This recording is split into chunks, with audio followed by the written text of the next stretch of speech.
누가복음 3장 15절부터 17절까지입니다.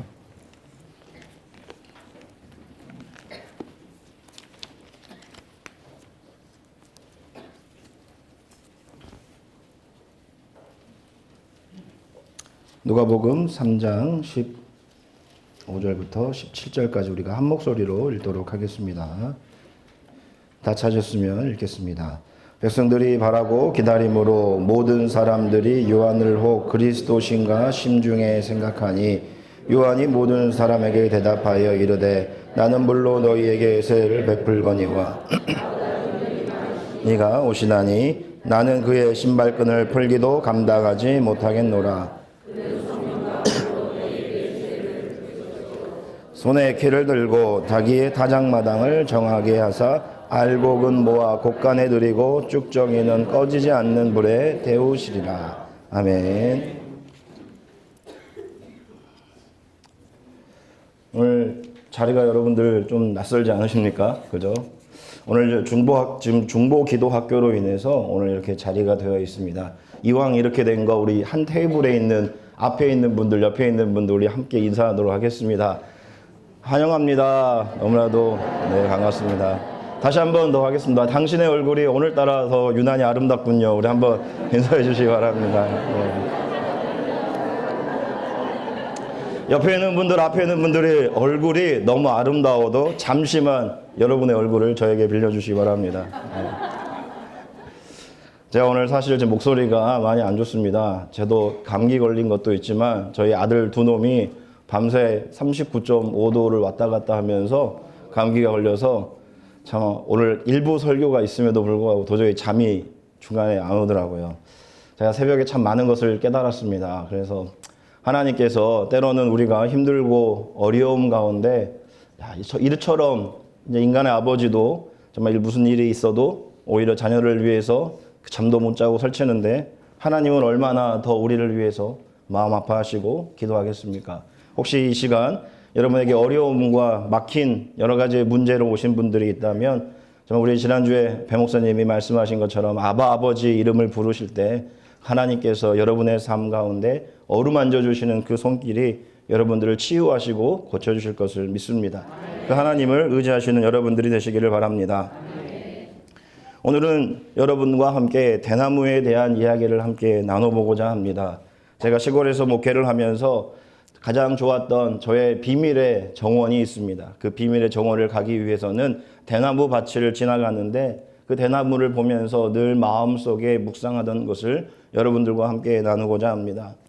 우리 선조들은 사군자라고 해서 매난국죽을 즐겨 그렸습니다. 매화는 이른 봄에 눈이 채 녹기도 전에 그 하얀 꽃망울을 터뜨리는 그래서 가장 먼저 피는 꽃이라고 해서 선비들이 좋아했고 난초는 깊은 산중에서 은은한 향기를 내는 그러한 꽃이라서 많은 이들이 이렇게 난초를 좋아했다고 합니다. 국화는 여러분들이 잘 아시는 것 같이 서리가 내려야 그 꽃의 진가가 나타나는 아름다운 꽃입니다.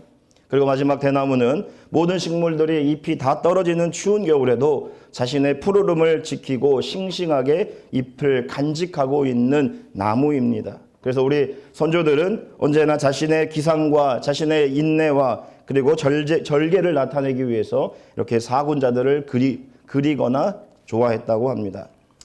여러분들은 어떠십니까? 여러분들은 이 사군자 중에 혹시 여러분들의 마음속에 담아두고 있는 그런 꽃이나 나무가 있습니까? 제가 오늘 이 말씀을 드리기 위해서 제가 이 교회에 2달을 다닌 것 같은데 제가 난초를 생각하면서 우리 성가대를 생각을 했습니다. 일부 성가대, 꿈의 성가대 정말 난초와 같이 정말 그윽한 그 향기가 저를 얼마나 감동시켰는지 모릅니다. 제가 처음에 이 교회에 12월 첫째 주에 왔는데 제가 정말 감동했습니다. 우리 교회에서 가장 젊고 가장 아름다운 분들이 이렇게 찬양을 해주시는데 얼마나 난초와 같이 그윽했는지 모르겠습니다. 제가 이번 기회를 통해 여러분에게 칭찬을 해드립니다. 나무 중에 소나무가 가장 미워하는 나무가 대나무라고 합니다. 왜냐하면 자기는 30년을 자라야 겨우 자랄 키를 대나무는 40일 만에 훌쩍 자라기 때문입니다. 그뿐만이 아닙니다. 태풍이 불어오면 장송도 다 뿌리채 뽑히는데 대나무는 결코 태풍이나 어떠한 것에도 뿌리 뽑히지 않습니다. 대나무의 절개는 내가 베일망정 절대 뿌리 뽑히지 않으리라고 하는 것이 바로 대나무입니다. 저는 저와 여러분이 대나무와 같은 성도가 되시기를 주님의 이름으로 간절히 축원합니다. 세상의 모든 어려움과 환난 속에 내가 베일지라도 결코 나의 뿌리가 뽑히지 않으리라고 하는 절개가 여러분에게 있으면 얼마나 좋을까 생각해 보게 됩니다. 대나무는 자라기 위해서 뿌리를 길게는 4년에서 10년 동안 땅에서 준비를 합니다. 중국에 모소 대나무라고 있는데 이 대나무는 씨를 뿌린 다음에 4년 동안 그 싹이 나지 않습니다. 사람들은 죽었나? 아니면 무슨 일이 있나? 라고 하지만 5년째가 되면 하루에 15cm씩 무럭무럭 아니면 30cm씩 6주 동안 자란다고 합니다. 그래서 6주 동안 30m, 15m를 자라고 나면 그의 낭낭하고 그의 웅장한 모습을 많은 사람들에게 보이는 것입니다. 대나무는 그 시간을 위해서 4년이라는 시간을 인고의 시간을 견뎌내야만 합니다. 땅 속에서 뿌리가 하나가 되고 점점 굳어질 때까지 그는 결코 세상에 자신의 모습을 드러내지 않습니다. 저는 오늘 예수님과 세례 요한의 만남을 통해 대나무의 이 모습을 생각해 보게 됩니다. 예수님께서는 불과 3년이라는 시간을 우리에게 자신의 모습을 보여주셨습니다.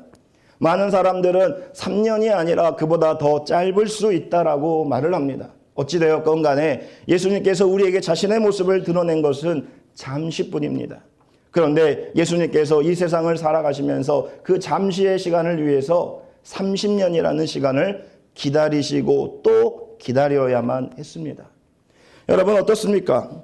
예수님께서도 자신의 시간을 위해서 하나님의 때를 위해서 기다렸는데 우리는 우리의 때를 위해서 하나님이 우리에게 정해주신 때를 위해서 기다리기보다는 성급한 마음으로 하나님의 일을 그르치는 경우가 얼마나 많은지 모릅니다.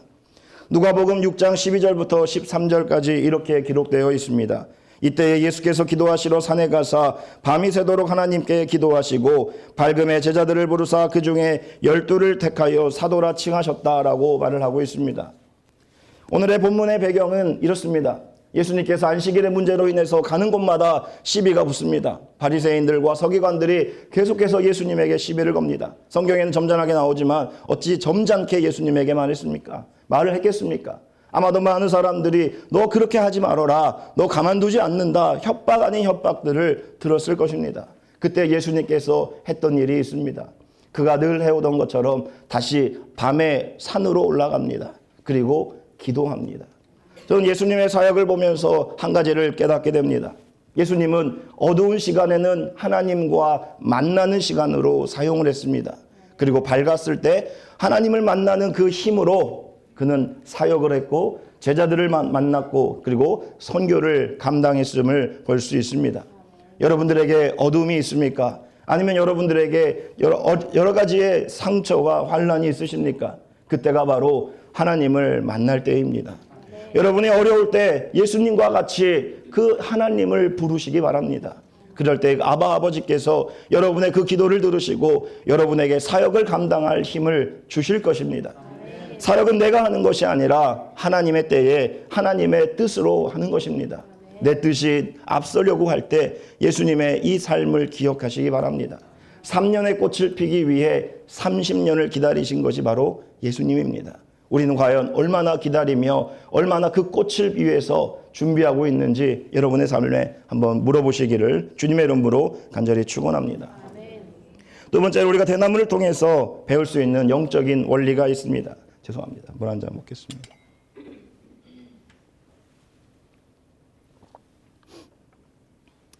대나무를 통해 우리가 배울 수 있는 영적인 원리는 대나무의 성장은 자신을 비우는 과정이라고 하는 뜻입니다. 여러분, 우리 인생에는 우리의 몫이 있습니다. 하나님께서 인간을 만드실 때 저와 여러분을 전지전능하게 만들지 않았습니다. 각자에게 조금씩의 달란트를 주셨고 그 조금씩의 달란트가 모여서 교회를 이루도록 만드셨습니다. 가끔씩 대형마트나 농협 하나로마트를 가면 수많은 물품들을 보게 됩니다. 그 각 물품들은 각종의 회사와 각종의 사람들에 의해 만들어져 모여 있는 것입니다. 마트가 사회라면 그 물품들이 저와 여러분들입니다. 어떤 사람은 농촌에서 농사를 짓고, 어떤 사람은 어촌에서 배를 타고 고기를 잡아오게 됩니다. 또 어떤 사람은 공장에서, 또 어떤 사람은 그것을 가지고 광고를 하고 전시를 해서 파는 사람들이 있습니다. 여러분, 우리에게 맡겨진 몫이 있습니다. 여러분들은 하나님께서 여러분에게 어떤 몫을 맡기셨습니까? 그 몫에 대해서 또한 여러분들 감사하고 살아가십니까? 저는 간절히 원하는 것은 하나님께서 여러분들에게 주신 몫을 여러분들이 잘 깨닫고 기억하시며 살아가시기를 주님의 이름으로 간절히 축원합니다. 전도서 3장 22절에 이렇게 말을 합니다. 그리하여 나는 사람들에게는 자기가 하는 일에서 보람을 느끼는 것보다 더 좋은 것은 없다는 것을 알았다. 그것은 곧 그가 받은 몫이기 때문이다. 사람이 죽은 다음에 그에게 일어날 일들을 누가 그를 데리고 다니며 보여주겠는가? 라고 말을 합니다. 여러분, 우리 모두가 다 의미가 있습니다. 우리 모두가 다 필요한 사람들입니다. 그런데 언젠가부터 우리 스스로가 모든 것을 다 할 수 있다라고 하는 착각으로 우리는 살아갑니다. 그것이 가능하게 했던 것은 지금의 자본의 힘이 급속히 커졌기 때문이라고 저는 생각합니다. 거대한 자본이 농촌과 어촌과 모든 대지를 훑어 지나가며 자족할 줄 모르고 멈추어 설 줄 모르는 기관차와 같이 살아가고 있습니다. 이러한 사회상이 단지 경제뿐만 아니라 사회 전반에 깔려 있습니다. 저는 목회를 하면서 때로는 저 자신에게 주어진 십자가를 바라보게 됩니다. 때로는 우리 목회자도 만능이 되어야 할 때가 있습니다. 때로는 명설교자가 되어야 하고 상처 입은 상담자가 되어야 할 때도 있습니다. 때로는 마음을 어루만지는 교육자가 되어야 하고, 때로는 교인들의 마음을 즐겁게 하는 예능인과 같아야 할 때가 있습니다. 그리고 때로는 철두철미한 행정가가 되어야 할 때도 있습니다. 수많은 역할과 수많은 업무 속에서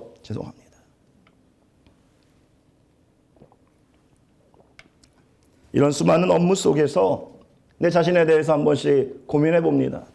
과연 나는 지금 잘 가고 있는 것인가? 내가 모든 것을 다 할 수 있다라고 생각하며 가고 있는가라고 할 때 저는 대나무를 통해서 한마디를 외치게 됩니다. 나의 삶에 마디가 없구나. 여러분, 우리는 대나무를 통해서 마디 있는 삶을 배워야 합니다. 마디가 무엇입니까? 중력을 뚫고 한없이 하늘로 오르려고 하는 그 대나무에게 하나님께서 주시는 제한입니다. 네가 하늘을 위해 뚫고 가려고? 아니야. 거기까지가 너의 몫이야 라고 하면서 잠깐 쉬어가라고 하는 것이 마디입니다. 여러분, 우리가 오늘의 말씀에서 요한과 예수 그리스도를 바라보게 됩니다. 요한은 자신의 마디를 알았습니다.